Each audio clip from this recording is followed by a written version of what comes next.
Здравейте, приятели! В това видео ще се запознаем с cPanel и с неговите основни функции. Ще направим един бърз оглед и ще разберем кое и за какво се използва. За да влезем в нашия cPanel, трябва да отворим сайта на ICMBG. И след като сайта заради успешно, трябва да цъкнем на менюто Вход, тук горе. И тук влизаме с нашите потребителски данни.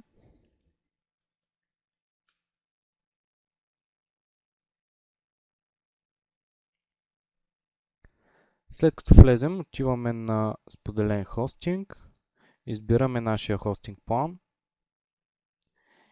и от тук кликваме на контролен панел. И така, след като вече успешно сме влезли в нашия cPanel, това е страницата, която ще видите. Това е официалният cPanel на ICMBG.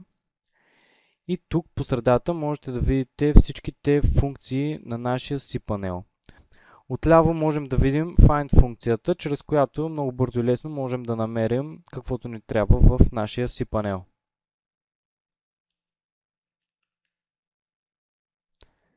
Друго, което можем да видим е страниците, които последно сме посещавали.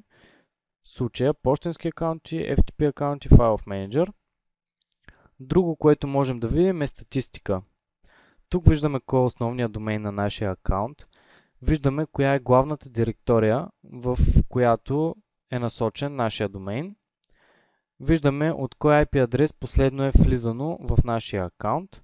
И също така от тук можем да видим дисковото пространство, което използваме до момента. От тук виждаме изразходения месечен трафик. От тук виждаме колко пощенски акаунти имаме създадени, колко субдомейни, паркираните домейни, допълнителни домейни, колко FTP акаунти са създадени, колко SQL бази данни имаме, колко PostgreSQL бази данни имаме. Също така по-надолу виждаме на кой месечен план сме, в случая економичен 2013, името на сървъра, т.е. това е сървъра, на който нашия хостинг акаунт се намира, в случая това е Lite, също така може да го видите и в адреса на браузъра.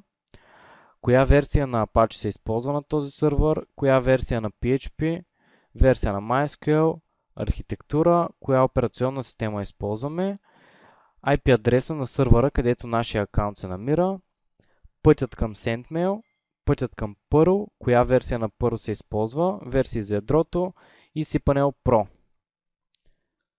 Така.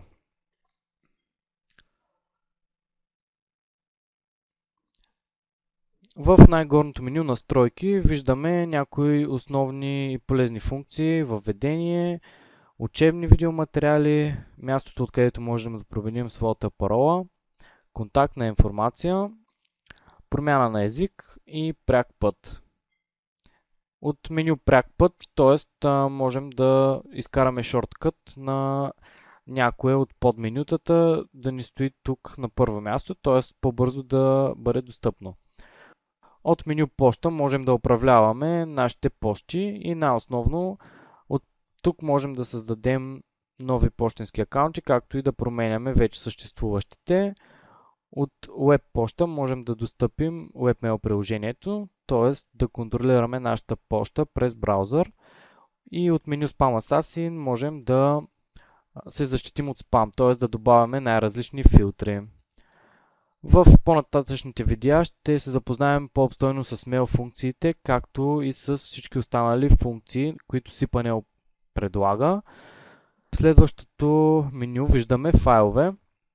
От тук виждаме File Manager, откъдето бързо и лесно можем да променяме и контролираме файловете по нашия акаунт. Също така много полезна е RNO Software функцията. Тук се пазят автоматичните бекъпи на нашия акаунт. В следващото меню виждаме SEO и Marketing Tools. Тук можем да се възползваме и сайта ни по-бързо и лесно да бъде откриваем от Google. Също така можем да си изградим sitemap на сайта, което също е много полезно. В следващото меню виждаме логове, където можем да следим какво се случва с нашия вебсайт. Виждаме последни посетители, виждаме нашия месечен трафик, също така можем да видим и хронология на грешките, ако подозираме, че в нашия вебсайт има някакви грешки, които пречат на неговата работа. В следващото меню виждаме сигурност. От тук можете да защитавате сайта си по най-различни начини. Т.е. можете да защитите определени директории с парола, можете да филтрирате или по-точно да блокирате избрани от вас IP адреси и също така имате Hotlink защита, което е друга много полезна функция, за която разбира се ще говорим и ще обясним по-нататък в нашите следващи видеа. От меню домейни можем да създаваме поддомейни, също така да добавяме допълнителни домейни и да паркираме домейни. Можем да контролираме всички домейни, насочени към нашия споделен хостинг. От следващото меню OneH Software можем да следим най-различни статистики на нашите сайтове и най-полезната функция тук е PHP Version Manager, откъдето можете да променяте PHP версията на конкретна директория от вашия хостинг акаунт. В следващото меню бази данни виждаме нашите MySQL бази данни и също така PHP-MyAdmin, които са доста полезни приложения.